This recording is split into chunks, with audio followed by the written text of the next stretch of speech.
우리 찬송가 435장입니다. 435장. 나의 영원하신 기업 생명보다 귀하다. 나의 갈 길 다가도록 나와 동행하소서. 435장 찬송입니다. 나의 영원하신 기업 생명보다 귀하다.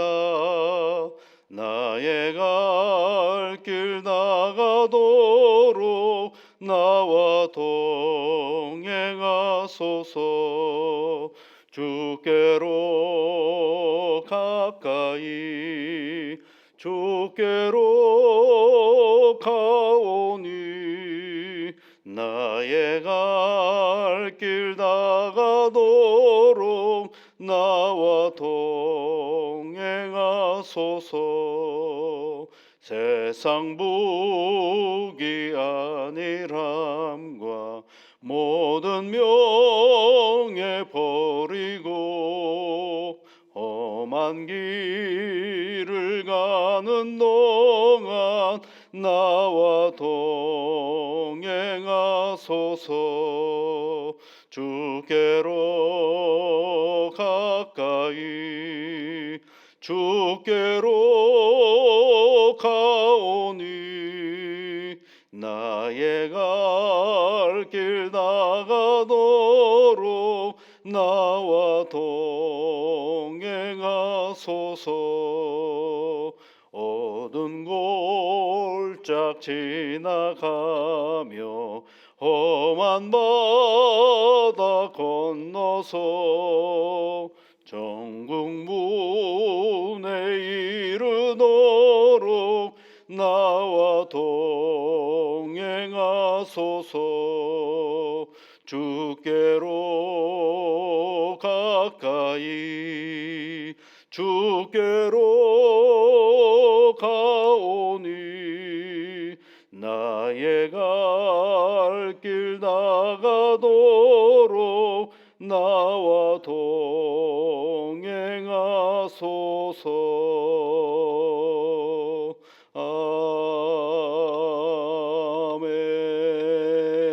아멘. 하나님 아버지, 새로운 날을 저희들에게 주셔서 감사를 드립니다.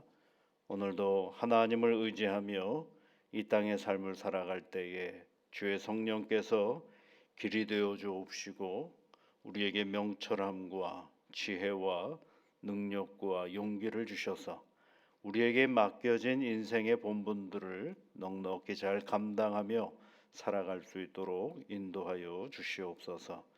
사랑하는 주의 자녀들의 이른 아침에 하나님 앞에 간구할 때마다 주의 성령께서 그 간구에 일일이 들으시옵고 합력하여 선을 이루시는 하나님의 은혜와 복을 내려 주시옵소서. 하나님, 이른 아침에 우리가 간구하옵는 것은 우리가 섬기는 교회를 위하여 기도합니다. 하나님께서 세워주신 이 교회가 우리 하나님 보시기에 간결하고 거룩한 믿음의 터전이 되어줄 수 있도록 은총을 내려 주시옵소서. 하나님의 교회에 들어서면 가장 먼저 하나님이 떠오르고 예수님께 예배하는 그런 신앙의 터전이 되게 도와주시옵소서. 하나님의 교회에 들어오는데 온갖 복잡한 세상의 일들이 기억나고 또 사람의 관계들로 복잡해지는 그런 교회가 아니라 오직 주님만 기억나고 생각나고 예배하며 기도하고 찬송하는 아주 정결한 신앙의 터전이 되어줄 수 있도록 성령님께서 두루두루 감찰하시며 보호 인도하여 주옵소서.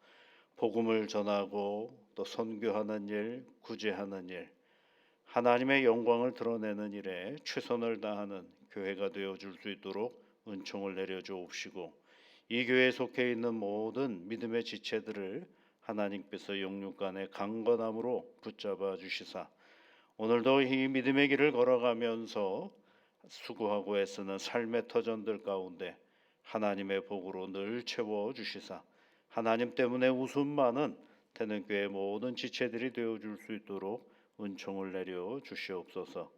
거룩하신 하나님 아버지, 우리 교회 주변에도 많은 교회들이 있습니다. 합력하여 손을 이루시는 하나님의 은혜로 모든 교회들마다 하나님께 영광을 돌리며 함께 복음의 역사를 새롭게 써가는 믿음의 동지들이 다 되어줄 수 있도록 복의 복을 더하여 주시옵소서. 하나님, 교회가 올해는 사택을 지으려고 계획하고 추진해 가고 있습니다. 성령 하나님, 모든 단계들마다 하나님의 은혜 가운데에 진행되어 줄 수 있게 인도하여 주시고, 이 모든 일들을 통하여 하나님께는 영광이요 우리 모두에게는 하나님께서 행하시는 일로 말미암아 감사와 기쁨의 시간이 되어 줄 수 있도록 도와 주시옵소서. 예수님 이름으로 기도하옵나이다. 아멘. 하나님의 말씀은 데살로니가 전서 2장 9절부터 12절까지 말씀입니다. 데살로니가 전서 2장 9절부터 12절까지 함께 같이 읽어보겠습니다.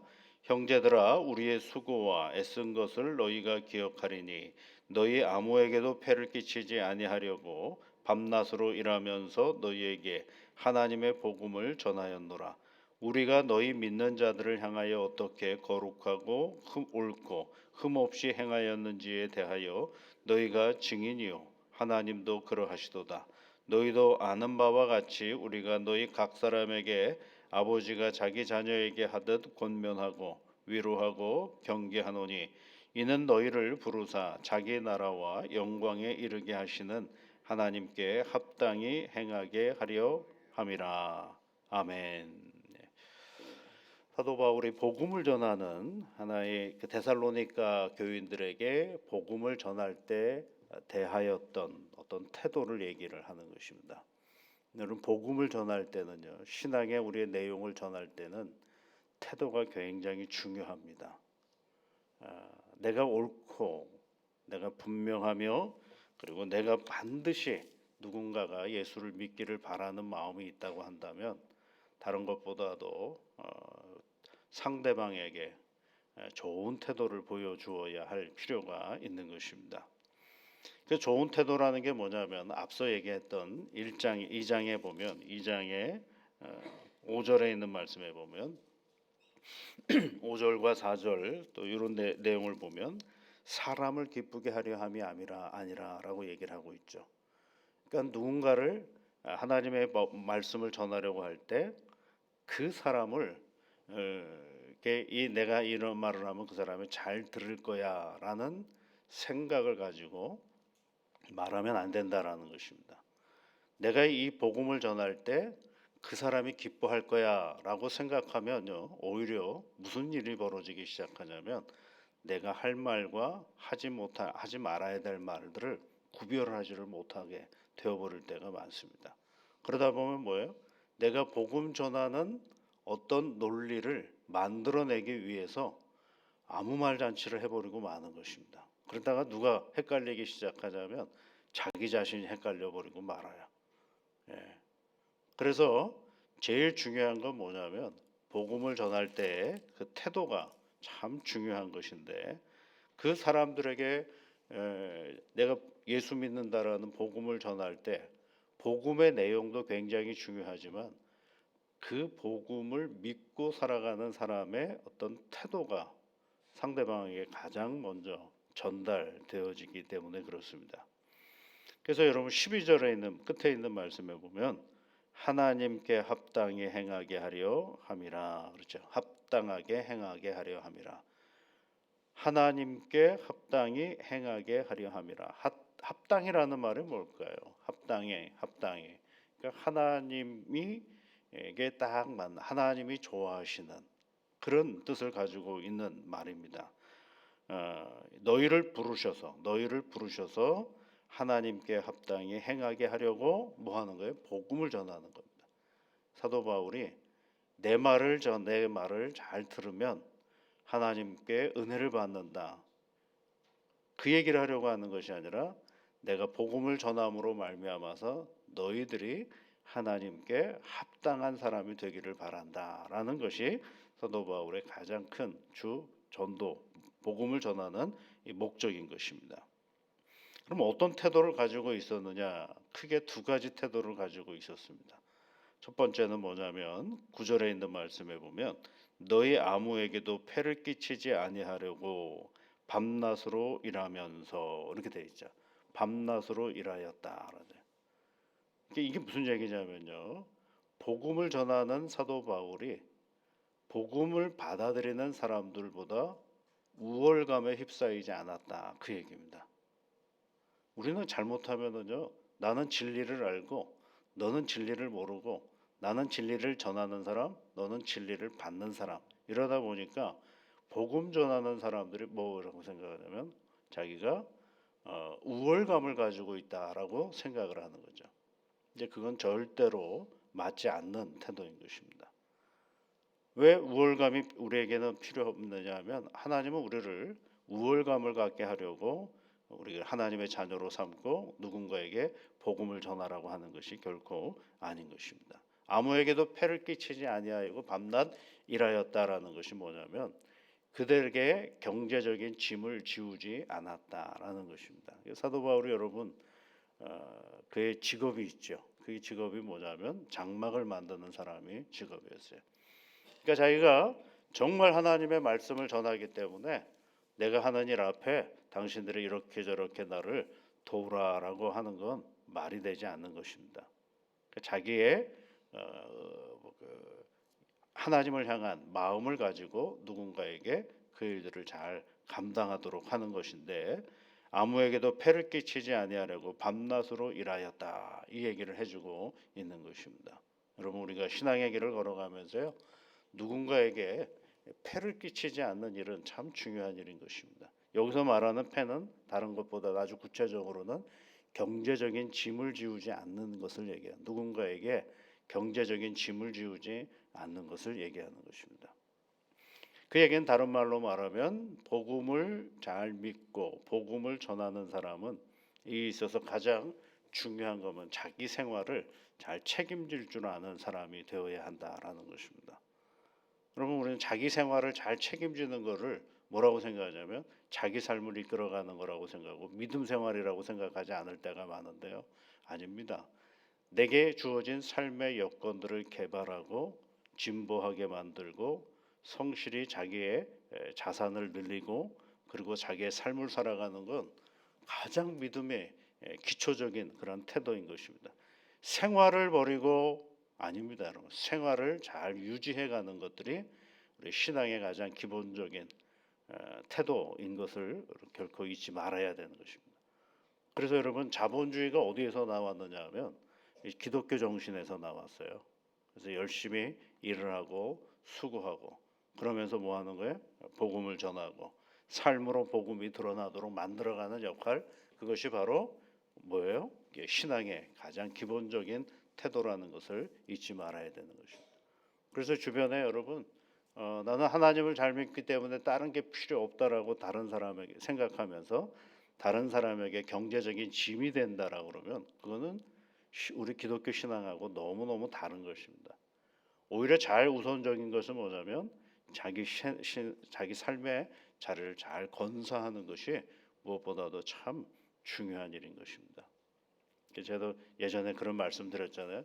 대학생들을 지도할 때 대학생 모임들이 이렇게 있습니다.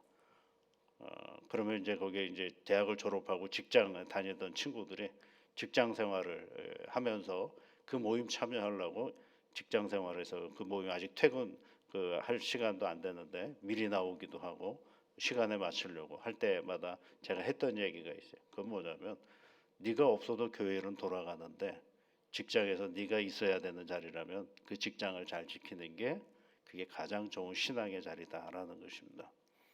교회는 여러분 직장 생활을 폐하면서까지 신앙 생활을 하는 자리가 아닙니다. 자기 자리를 다 지키고 그러면서 교회 생활하는 거예요. 그래서 옛날에 교회에 우리 개신교 특별히 한국 교회에는 낮에는 모임이 거의 없었어요. 새벽에 사경회를 하고요. 저녁에 사경회를 하고요. 왜? 낮에는 다 뭐 하는 자리냐면 일터에서 일하는 자리거든요. 그래서 농사일을 지으시는 농촌교회는 새벽기도회가 우리는 5시 반 이렇게 돼 있잖아요. 더 일찍 나가기 때문에 막 4시에 하기도 하고 막 그렇습니다. 그리고 저녁에 일하고 오셔서 또 저녁 부흥 집회를 해요. 근데 다 주무셔요. 하도 일을 열심히 하셔가지고. 그래도 그 저녁 시간에 옵니다. 낮에는 다 각자 주어진 일을 열심히 하는 게 뭐예요? 그게 신앙의 자리이거든요. 그래서 사도 바울이 나는 아무에게도 폐를 끼치지 아니하려고 밤낮으로 일하였다라는 이야기를 하고 있는 것입니다. 또 하나의 이야기가 있습니다. 10절에 있는 말씀에 보면 10절과 11절에 있는 말씀에 보면 우리가 너희 믿는 자들을 향하여 어떻게 거룩하고 옳고 흠없이 행하였는지에 대하여 너희가 증인이요 하나님도 그러하시도다. 그러면서 아버지가 자기 자녀에게 하듯 권면하고 위로하고 경계하노니, 그렇지? 권면하고 위로하고 경계. 아버지가 자기 자녀에게 이럴 때, 아버지가 자기 자녀에게 이런 게 할 때는 여러분 자기 경험을 얘기하시면 안 됩니다. 우리 아버지가 얼마나 무서웠는데 이 얘기하려고 하는 게 아니라 일반적인 아버지와 자녀의 이야기입니다. 이 헬라 사회에서의 아버지와 자녀는요, 다른 것보다도 아버지가 그 자녀에게 모든 것들을 양육하고 돕는 일에 최선을 다하는 그런 규범이 있거든요. 이 이야기를 여기서는 아버지 이야기가 나왔잖아요. 그 다음에 이제 그 전에 우리가 누구 이야기를 했을 수 있느냐면 2장 7절에 있는 말씀에 보면 너희 가운데 유순한 자가 되어 유모가 자기 자녀를 기름과 같이, 그 얘기가 있죠. 유모가 자기 자녀를 기름과 같이 이렇게 되죠. 다 이게 뭐 어떤 의미를 가지고 있느냐면 부모가 자기 자녀를 돌보는 것처럼 그렇게 복음을 전하였다라는 것입니다. 여러분 어린아이를 돌보실 때에 어른의 언어로 도울 수는 없지 않습니까? 누구의 입장을 더 이해를 많이 합니까? 어린아이의 입장을 충분히 이해해서 거기에 그 자라남에 따라서 어른의 언행이 달라지지 않겠어요? 그것처럼 그 상대방의 입장에 따라서 그것이 점점 커가지고 이루어져가고 나아가고 있음을 얘기해 주고 있다라는 것입니다. 복음 전하는 게 이게 쉬운 일은 아니죠. 내 생활을 잘 유지해가면서, 그리고 누구를 이해해야 되냐면 상대방을 이해하는 것입니다. 상대방을 이해하려고 애를 쓰고 상대방의 입장의 언어로 복음을 전하려고 힘쓰는 일들, 이런 것들이 이제 복음을 위해서 꼭 필요한 거죠. 사도 바울이 그와 같이 이 일들을 감당하고 나아갔다라는 것입니다. 거기에 이제 12절, 11절 말씀에 보면 권면하고 위로하고 경계하노니, 이제 경계라는 말 특별히 좀 우리가 잘 생각해 봐야 될 것들은 뭐냐면 경계라는 것은 주의했다라는 것입니다. 예, 주의하다. 권면했죠. 복음을 드러내고 그 복음을 잘 믿도록 위로하고 격려해주고, 세 번째로는 뭐 주의했다라는 것이죠. 주의했다라는 얘기는 그 사실에 맞추어서 그것을 잘 이해하고 받아들일 수 있도록 그렇게 조심조심 이 일들을 진행해 갔다라는 것을 말해주고 있는 것입니다. 이 말씀의 여러분 핵심은 뭐냐면 내가 누구를 대하고 있느냐 하면 내가 사람을 대하고 있다라는 것을 얘기해 주고 있는 것입니다. 근데 그 사람은 어떤 사람이에요? 나보다 열등한 사람, 나보다 부족한 사람, 그런 사람 아니에요. 하나님이 그를 사랑하는데 단지 그가 지금 뭘 모르는 거예요? 하나님을 모르고 있기에 그에게 더 존중하며 사랑하며 그리고 권면해서 마침내 어떤 사람이 되기를 바라는 거예요. 하나님께 합당히 행하게 하려 하는, 합당하게 나아가는 사람이 되도록 권면해 주는 것입니다. 여러분, 예수를 잘 믿는다라는 건요, 우리 인격이 그리스도와 점점점 닮아간다라는 것과 다름이 없습니다. 그래서 교회는 이게 신앙생활은 우리 입장에서 보면 품격이 있어야 돼요. 품격이라는 게 뭐냐면 우리 인품을 얘기하는 것이 아닙니다. 이 그리스도의 향기가 드러나는 자리가 바로 이 우리 신앙의 자리일 뿐만 아니라 누군가에게 복음을 전하는 자리가 되어야 하는 것입니다. 사도 바울은 그와 같은 일을 위해서 수고하고 애썼다라고 되어 있습니다. 오늘도 우리에게 맡겨진 삶의 자리 속에서, 여러분이 살아가는 삶의 자리 속에서 그리스도의 향격이 잘 드러나는 품격 있는 오늘의 삶의 자리가 되기를 주의 이름으로 축복합니다. 같이 기도하겠습니다. 하늘에 계신 우리 아버지, 아버지의 이름을 거룩하게 하시며 아버지의 나라가 오게 하시며 아버지의 뜻이 하늘에서와 같이 땅에서도 이루어지게 하소서. 오늘 우리에게 일용할 양식을 주시고 우리가 우리에게 잘못한 사람을 용서하여 준 것 같이 우리 죄를 용서하여 주시고 우리를 시험에 빠지지 않게 하시고 악에서 구하소서. 나라와 권능과 영광이 영원히 아버지의 것입니다. 아멘.